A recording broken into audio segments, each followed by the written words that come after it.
தொழில்துறை அமைச்சர், சட்டத்துறை அமைச்சர், பள்ளி கல்வித்துறை அமைச்சர், இன்னும் இருக்கிற அமைச்சர் பெருமக்களை எல்லாம் வணங்கி, அதே போல ஒன்றுக்கும் அனுதினமும் பகலிரவு பாராது, கண் துஞ்சாது, வெயில் பாராது, இருசக்கர வாகன உதவியாக இருக்கிற மரியாதைக்குரிய அண்ணன் நாகை மாவட்ட செயலாளர் கௌதமன் அவர்களே, தஞ்சை மாவட்ட செயலாளர்கள் அன்பிற்குரிய அண்ணன் அரசினுடைய டெல்லி பிரதிநிதி அண்ணன் AKS விஜயன் அவர்களே, தாட்கோ தலைவர் அண்ணன் மதிவான, ஆயிரக்கணக்கான கழகத்தின் உடன்பிறப்புகளே, தோழர்களே, பெரியோர்களே, நண்பர்களே, உங்கள் அனைவருக்கும் அன்பான வணக்கங்களை தெரிவித்துக் கொள்கிறேன். இந்தியா கூட்டணி கட்சிகளின் நிர்வாகிகளை, தொண்டர்களை, பத்திரிகை மற்றக்கூடிய தலைவர் கலைஞர் அவர்களின் உயிரினும் உயிரான அன்பு உடன்பிறப்புகளை எல்லோருக்கும் என் மாலை வணக்கம். என் உரையை தொடங்குவதற்கு முன்பு இந்த பிரச்சார பொதுக்கூட்டத்தை பிரம்மாண்டமாக மாநாடு போல் ஏற்பாடு செஞ்சிருக்கோம் ஆற்றல் மிகு பொறுப்பு அமைச்சர்கள்,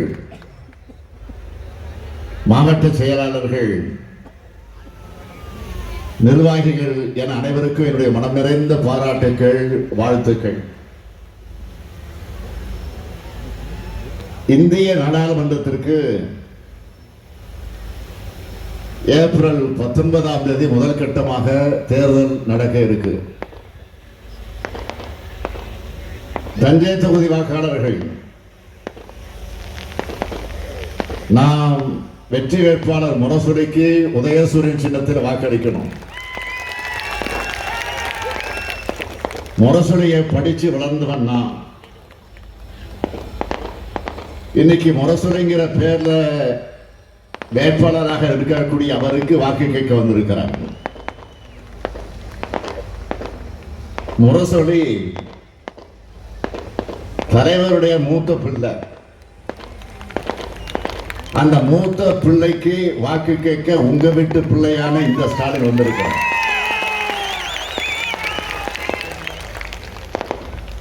ஒன்றிய செயலாளராக பணியாற்றும் தம்பி முரசொலி நாடாளுமன்றத்திற்கு போறது எனக்கு மனத்தில் மிகுந்த மனநிறைவை தருவது. அந்த மகிழ்ச்சியோடு தான் பகத்சிங் போன்ற விடுதலை வீரர்கள் நிறைந்த கம்யூனிஸ்ட் தோழர்களை ஒருங்கிணைக்கும் தோழமையின் இலக்கணம் அண்ணன் முத்தரசன் அவர்களின் ஆதரவு பெற்ற இந்திய கம்யூனிஸ்ட் கட்சியுடைய வேட்பாளரான தோழர் வை செல்வராஜ் அவர்களுக்கு கதிர் அருவாள் சின்னத்தில் வாக்களிக்கணும்னு நாகை தொகுதி வாக்காளர்களை கேட்க வந்திருக்கிறார். நடைபெற இருக்கிற தேர்தல் மிக மிக முக்கியமான தேர்தல். ஏதோ பாஜக ஆட்சியை வீழ்த்துறதுக்காக நடக்கிற தேர்தலாக மட்டும் யாரும் நினைச்சிடக்கூடாது. இந்தியாவில் இனி ஜனநாயகம் இருக்க வேண்டுமா வேண்டாமா என்று முடிவு செய்வதற்கான தேர்தல் இது. இந்தியாவோட மாநிலங்களை மக்களாட்சிய, மத சார்பின்மைய, பன்முகத்தன்மைய, ஒடுக்கப்பட்ட மக்களை,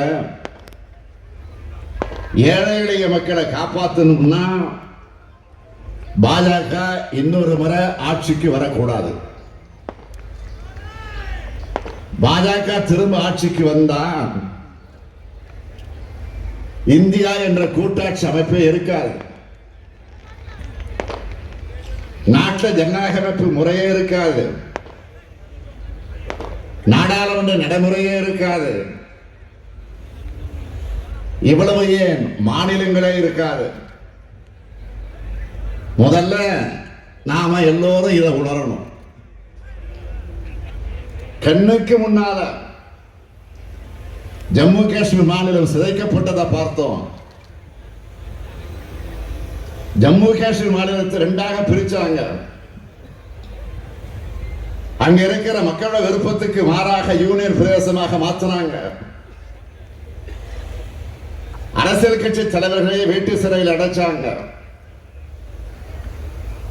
முன்னாள் முதலமைச்சர்களும் இதுக்கு தப்புல. அங்க சட்டமன்றம் கிடையாது. காஷ்மீருக்கு 5 ஆண்டுகளா தேர்தல் கிடையாது. இப்போ கூட ஜம்மு காஷ்மீருக்கு தேர்தலை அறிவிக்கல. இதுதான் பாஜகவின் பாணி, சர்வாதிகாரம்.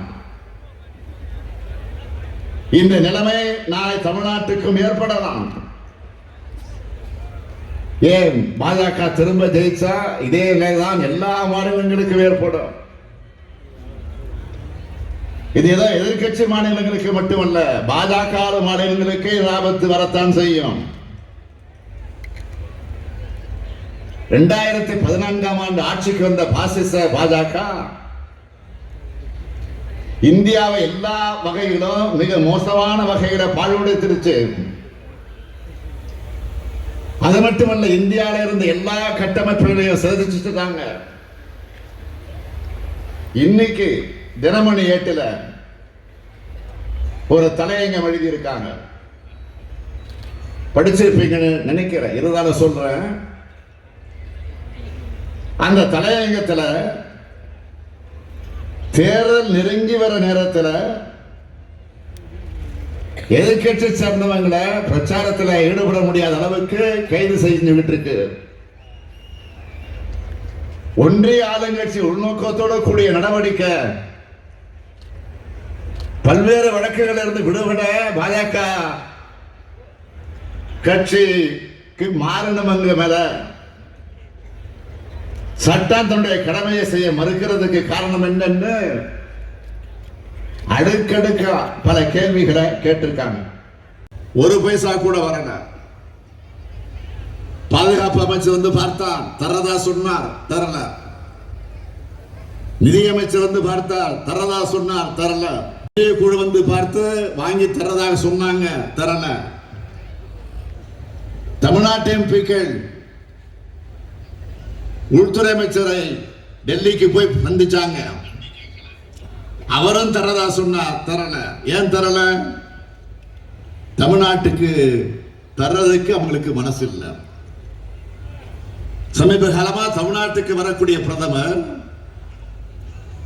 பாதிக்கப்பட்ட மக்களுக்கு நிவாரண தொகை அறிவிச்சிருந்தா பாராட்டி இருக்கலாம்.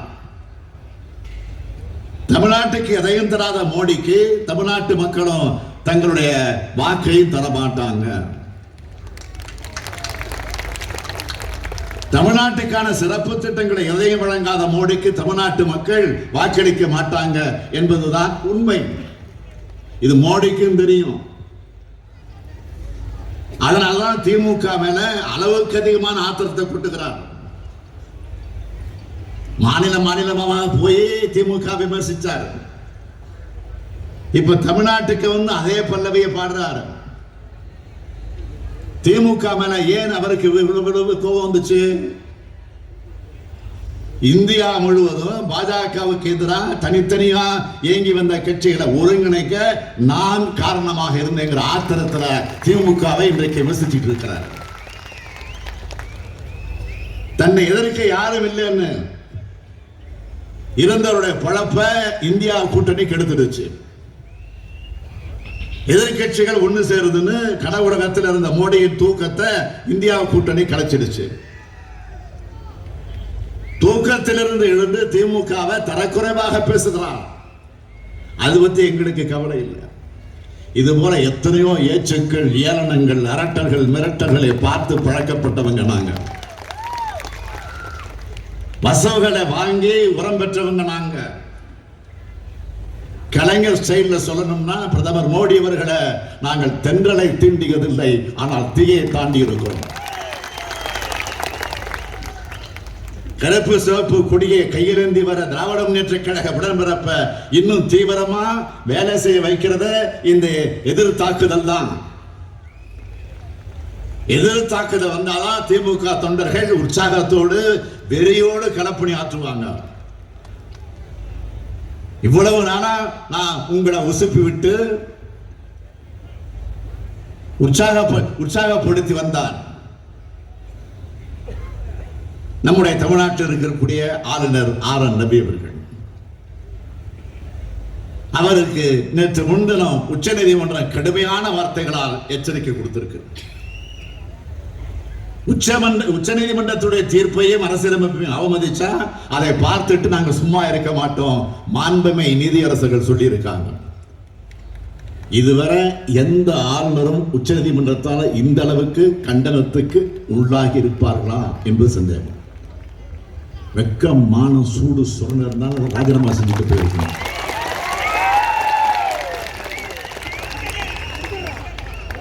அவரே கடைசியில் களைச்சு போய் நேற்று எங்களுக்கு அழைப்பு கொடுத்து பதவி பிரமாணம் வாங்க 11:30 மணிக்கு 3:30 மணிக்கு பொன்முடிக்கு பதவி ஏற்பு, அதை முடிச்சுட்டு தான் என் பயணத்தை தொடங்கினேன். ஆக ஆளுநர் மாலையிலிருந்து தான் என்னுடைய பிரச்சாரமே தொடங்கி இருக்குது. ஆளுநர் மாளிகையிலிருந்து தொடங்கி இருக்கக்கூடிய இந்த பிரச்சாரம் குடியரசு மாளிகை வரைக்கும் போகுது.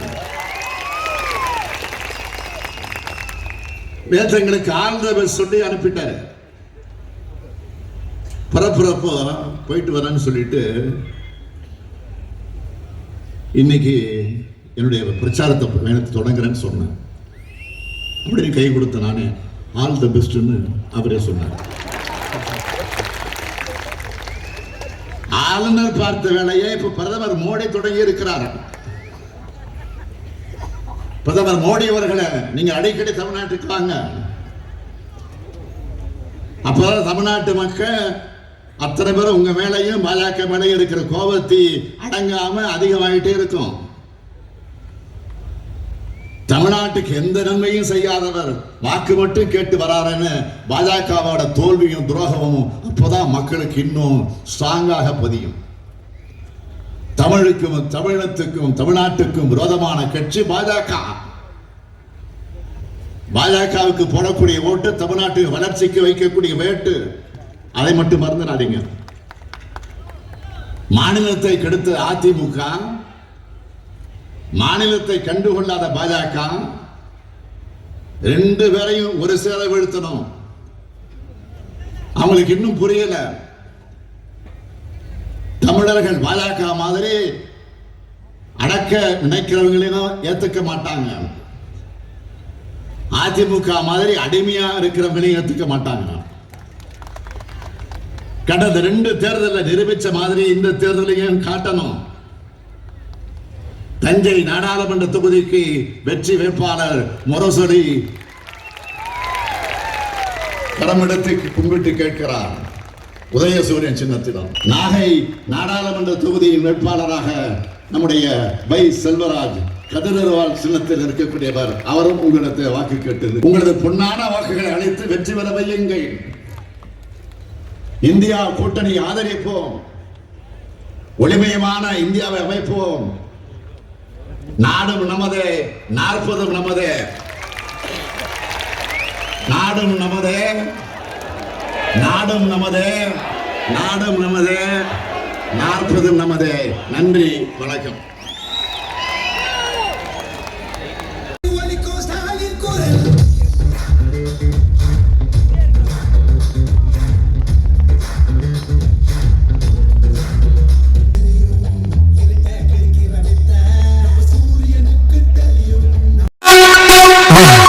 மறக்காம சர்ப்ரைஸ் பண்ணுங்க. தேங்க்யூ.